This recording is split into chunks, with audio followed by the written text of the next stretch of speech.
Voici le cœur de ce chapitre sur les ensembles et les applications. Nous allons définir ce que sont des applications injectives, des applications surjectives et des applications bijectives.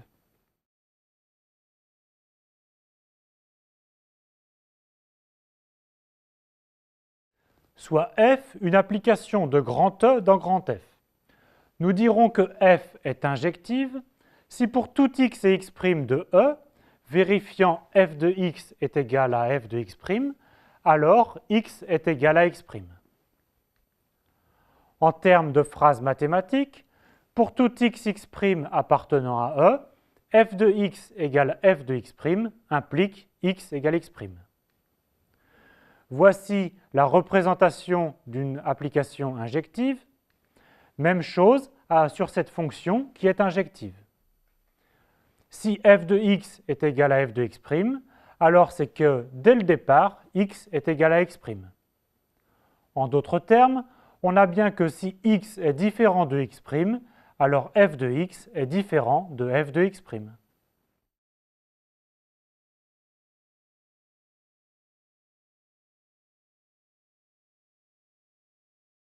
Soit toujours f de grand E vers grand F.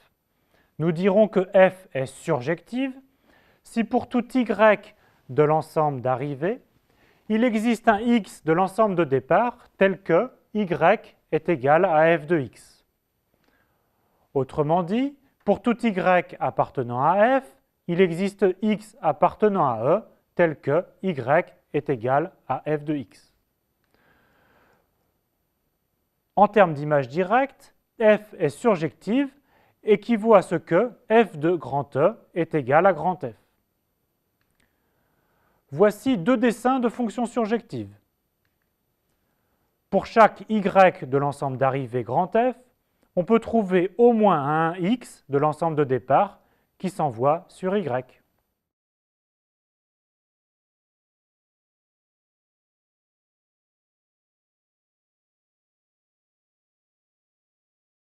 Regardons un autre point de vue. Je vous rappelle qu'on appelle antécédent de y toute valeur x telle que f de x est égal à y. Ici, les antécédents de y sont x1, x2 et x3. Avec le langage des antécédents, f est injective si et seulement si tout élément y de grand F a au plus un antécédent. Éventuellement, y ne peut avoir aucun antécédent. F est surjective si et seulement si tout élément y de grand F a au moins un antécédent.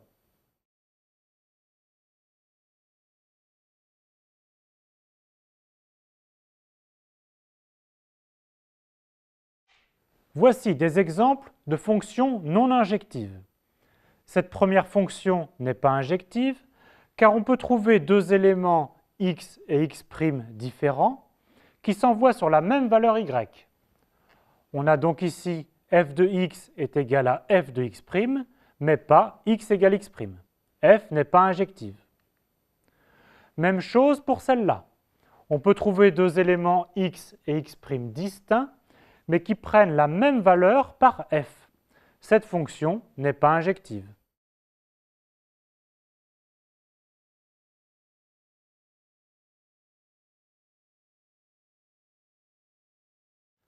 Cette fonction n'est pas surjective. En effet, on peut trouver un y de l'ensemble d'arrivée qui n'a pas d'antécédent. Idem pour celle-ci. Elle n'est pas surjective car par exemple la valeur y marquée n'est pas atteinte.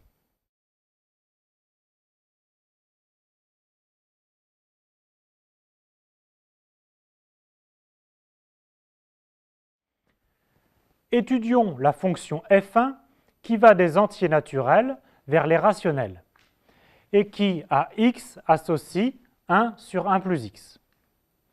f1 est une fonction injective. Pour le montrer, on part de deux éléments x et x' qui vérifient f1 de x est égal à f1 de x' et nous devons montrer qu'en fait, x est égal à x'. Comme f1 de x est égal à f1 de x', alors 1 sur 1 plus x est égal à 1 sur 1 plus x'. Cela entraîne 1 plus x est égal à 1 plus x', et donc x est égal à x'. C'est vrai pour tous les x et x' qui vérifient f1 de x égale à f1 de x', et donc f1 est une fonction injective. Par contre, f1 n'est pas surjective. Nous devons trouver un élément y qui n'a pas d'antécédent. Comme on a toujours f1 de x plus petit que 1, alors par exemple y égale 2 n'a pas d'antécédent.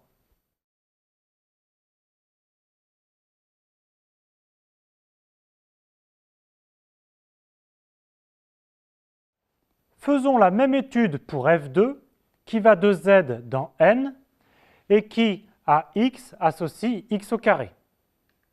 Cette fois-ci, f2 n'est pas injective. Pour le prouver, on doit trouver x et x' distincts, mais qui prennent la même valeur. Il suffit de prendre x et x' opposés. Par exemple, x égale plus 2, x' égale moins 2, qui sont distincts, mais qui prennent par f2 la même valeur, plus 4. f2 n'est pas non plus surjective.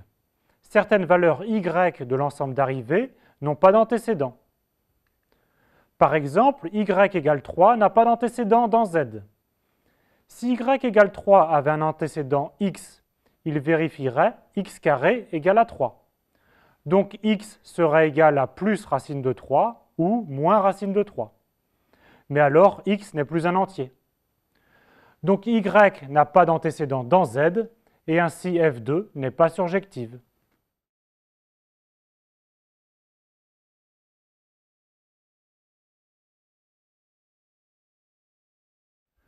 Nous avons tous les ingrédients pour définir une bijection. Une application f est bijective si elle est à la fois injective et surjective. Si l'on combine les définitions d'injectivité et surjectivité, alors f est bijective si et seulement si pour tout y appartenant à grand F, il existe un unique x appartenant à grand E, tel que y est égal à f de x. La phrase mathématique est donc la suivante. Pour tout y, il existe un unique x tel que y est égal à f de x. Ou encore, avec la notion d'antécédent, f est bijective, c'est équivalent à ce que tout élément de l'ensemble d'arrivées est un unique antécédent par l'application f. Voici un premier dessin d'une bijection. Tout point de l'ensemble d'arrivées a bien un unique antécédent. Même chose ici. Toute valeur y de l'ensemble grand F est atteinte par f de x en un seul point x de l'ensemble grand E.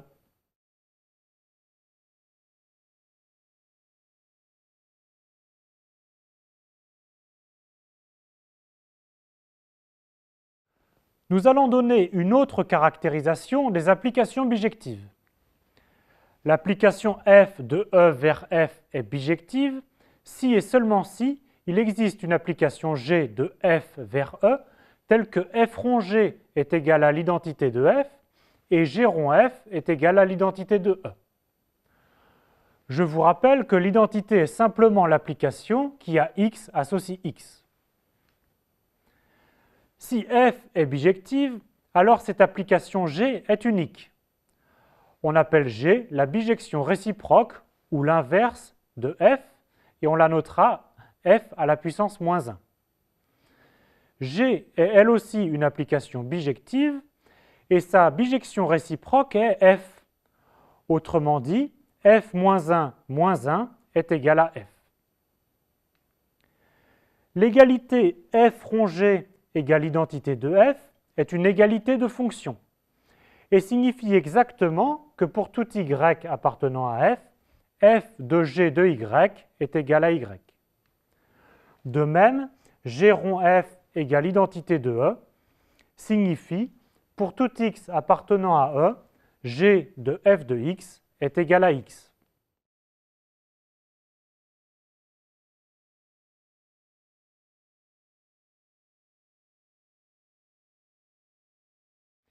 Si f est une bijection, alors la bijection réciproque f-1 correspond à inverser le sens des flèches. Voyons maintenant l'exemple de la fonction f qui va de l'ensemble des réels R dans l'intervalle 0 plus l'infini et qui est définie par la formule f de x égale exponentielle x. Cette fonction f est bijective et vous savez que sa bijection réciproque est le logarithme. Plus précisément, c'est la fonction g qui va de l'intervalle 0 plus l'infini dans R et qui à y associe logarithme de y. On a bien les deux formules f rond g égale identité et g rond f égale identité, c'est-à-dire exponentielle de log de y est égal à y pour tout y de l'intervalle 0 plus l'infini, et log d'exponentielle x est égal à x pour tout x réel. Si l'on trace le graphe de f dans un repère orthonormé, alors on obtient le graphe de sa bijection réciproque f-1 par symétrie par rapport à la diagonale d'équation y égale à x.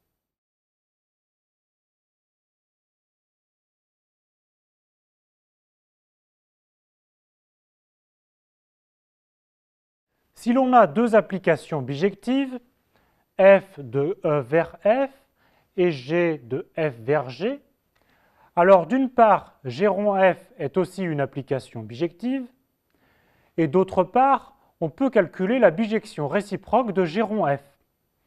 C'est g rond f moins 1 est égal à f moins 1 rond g moins 1. Retenez bien que prendre l'inverse d'une composition renverse l'ordre.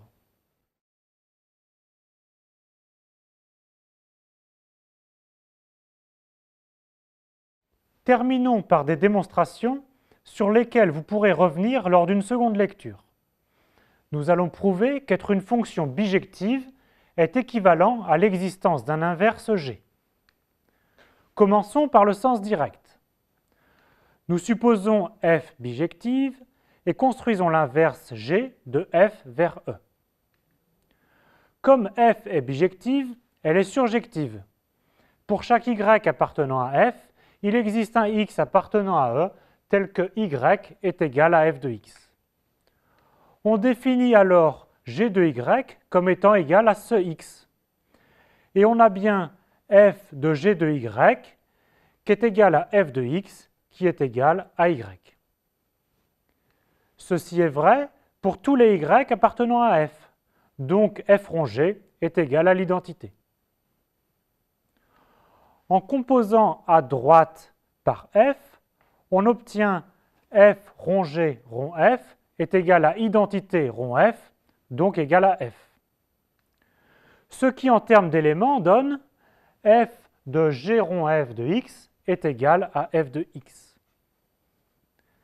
Mais f est bijective, donc elle est aussi injective.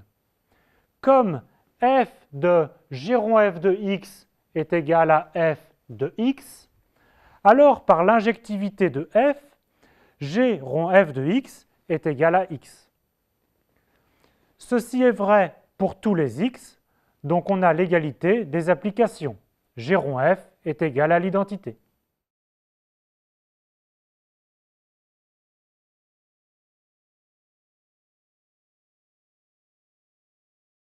Passons à la démonstration de l'implication réciproque.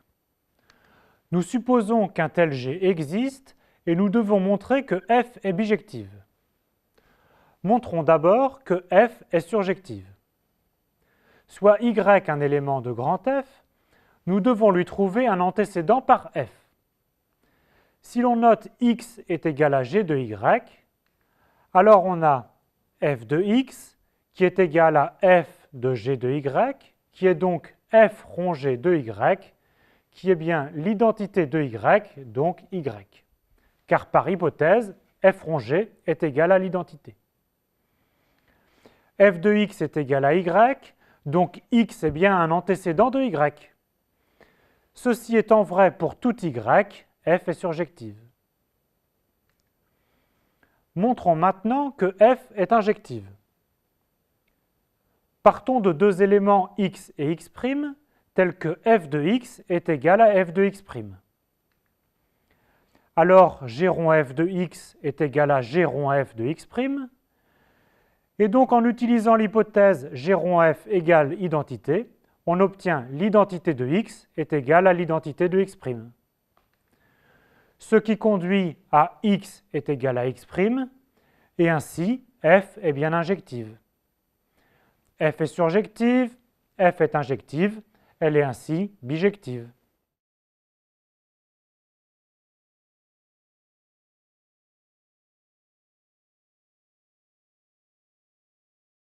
Passez beaucoup de temps sur ce chapitre. Les efforts en valent vraiment la peine. Pour les mini-exercices, n'oubliez pas qu'être injective et surjective dépend bien sûr de la formule définissant f, mais aussi de l'ensemble de départ et de l'ensemble d'arrivée.